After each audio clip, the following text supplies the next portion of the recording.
So, you've decided to buy a cruising boat. Congratulations! What's going to be the best fit for you, a monohull or a catamaran? Hi there, I'm Carolyn Sherlock, and on this episode of the Boat Galley Podcast, I'll share my thoughts as a cruiser on both a monohull and a catamaran. Hopefully, it'll help you decide which works better for you and your crew. Now first, today's episode is sponsored by Roam Devices.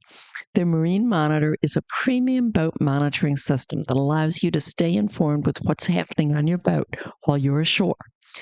The device itself costs just $349, and then it's $5 a month for the cell coverage.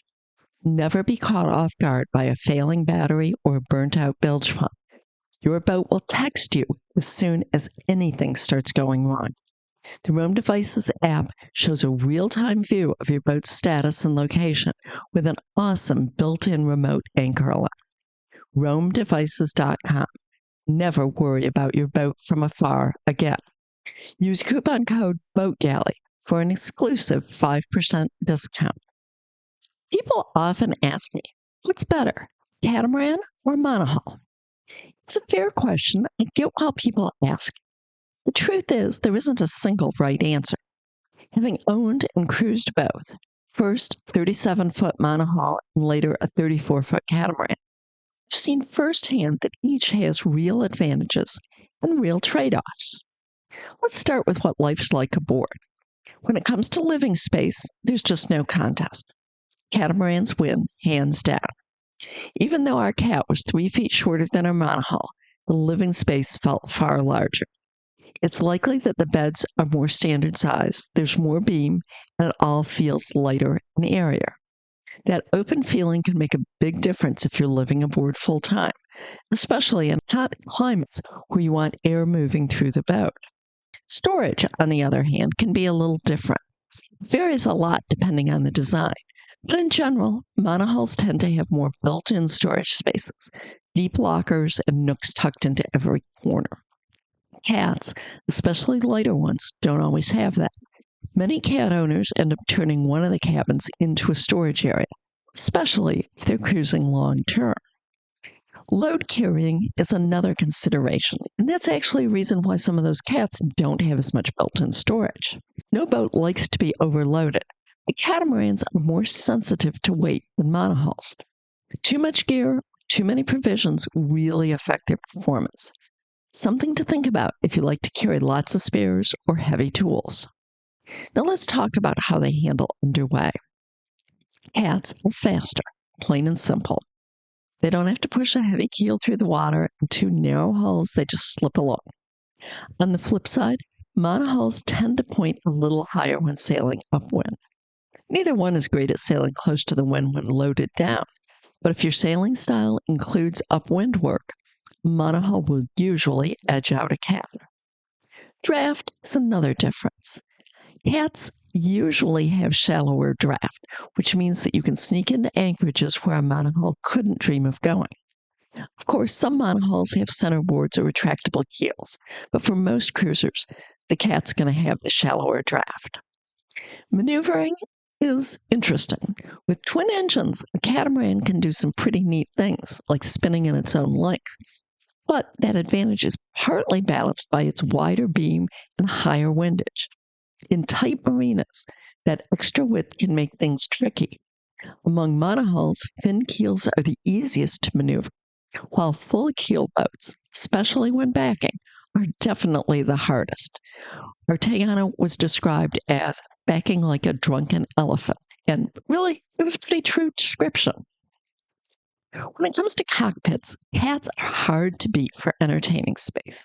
You can seat a crowd, everything's usually on one level. But monohulls have the edge when it comes to protection when underway. Cockpits are deeper, more sheltered, make them more comfortable in rough or cold conditions. Now, boarding is another area where catamarans often shine. Most have sugar scoops on both hulls, which makes getting aboard from the dinghy or the water easy. And that's especially nice when you're hauling groceries, laundry, or a big dog. Now, some monohulls have sugar scoops too, but if they don't, getting aboard can be a little more awkward, especially for anyone with limited mobility. Boarding gates and the lifelines help at docks. From the water or dinghy, cats definitely have the advantage. Engines are kind of a mixed bag. Most catamarans have two smaller engines, while monohulls have one. That means cats technically have a backup if one fails. Kind of a nice safety net. But it also means twice the maintenance, twice the filters, twice the oil changes, and twice the expense when it comes time for major service. Cats also often have sail drives or drive legs instead of traditional shaft and propeller. Sail drives do need more maintenance, but they also create less drag when you're sailing, which can add a bit of speed and efficiency. Now, stability is a big selling point for catamarans. They hardly heel at all, either underway or at anchor. That makes them great for anyone who dislikes the constant rolling motion of a monohull or finds it hard to move around on a tilted deck. Monohulls, of course, are more tippy. You'll feel wakes more and you'll sail at an angle most of the time. But that flat, stable platform of a cat comes with a different kind of motion. The feel of a catamaran in waves is more, jerky because each hull reacts separately. Waves hit the boat twice, once on each hull. Monohull, just one hull taking the hit, has a slower, more rolling motion. Some people find one easier than the other, and there's really no substitute for trying both of them to see which feels better to you. On deck, sail handling tends to be easier on a catamaran. Foredeck is wide and stable, and you can work without feeling like you roll off into the water. Hoisting a spinnaker, handling a whisker pole is simpler just because there's so much more room.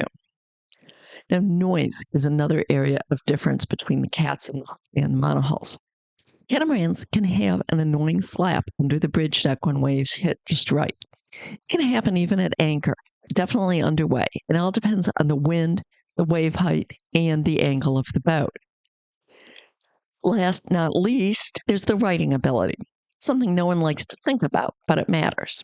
A monohull that capsizes or pitch poles will almost always right itself. Catamaran won't. They are equally stable upside down. Now, the trade off is that cats are far less likely to capsize in the first place, but it's still something to understand about their design. So, okay, let's talk money for a minute. Not just the purchase price, but the ongoing costs. Marinas are usually more expensive for catamarans because of their beam. They need a wider slip, sometimes a double berth, and not all marinas have them. Older marinas, in particular, may only be able to fit cats on the ends of docks or at T-heads. With our small cat, which was only 14 feet wide, we sometimes still had problems finding a spot. Larger cats can be even tougher. Haulouts are another place where the beam becomes an issue. Many travel lifts simply can't handle wide boats. It's one of the reasons that we started listing the maximum beam for haulouts in our cruising guides, because it's something you need to know before you even call a place. As a rough rule, about half of all boatyards can't haul boats wider than 18 feet. Over 20 feet, the number drops even more. And when you find one that can, it's usually more expensive. Over 30 feet, it becomes a very small proportion of boatyards that can haul you. And over 33 feet, you're usually needing to go into a place that can handle ships with a ship lift. Insurance can sometimes be trickier for catamarans as well. Depends on a lot of factors, your experience, your cruising area, the specific boat. But in general, there is a perception that cats are riskier, so it may take more shopping around to find coverage that fits. As for equipment, also, there's a few trade-offs. Dinghy davits are usually easier to install on cats because of their structure, while most monohulls can accommodate wind vane self-steering systems, and most cats can't. On the other hand, cats have a lot more real estate for a solar panel. If you're planning to rely heavily on solar for power, that's a big plus. And finally, there is the initial cost of the boat. For the same amount of living space, catamarans are almost always more expensive, both to buy and to maintain. You're paying for two hulls, two engines, more systems, and generally a higher demand in the market. So what's better, cat or monohull? Well, only you can decide. If you crave space, stability, and shallow draft, catamaran may be the perfect fit. On the other hand, if you value simplicity, sailing performance, and a boat that'll right herself if the worst happens, the monohull might suit you better. The important thing is to be honest with yourself about how you plan to use the boat, where you'll be cruising, what kind of motion and maintenance you're comfortable with. We love both of our boats for different reasons. Our monohull was strong, simple, seaworthy. The Catamaran was bright, spacious, and easy to live aboard. Each gave us wonderful years on the water, just in different ways. And that's the real answer. Best boat is the one that fits you, your lifestyle, the kind of cruising you want to do. Once you find that, you won't spend much time worrying about whether one hull or two would have been better. So just be out there enjoying your boat. Okay, thanks for listening to the Boat Galley Podcast. That's it for this episode.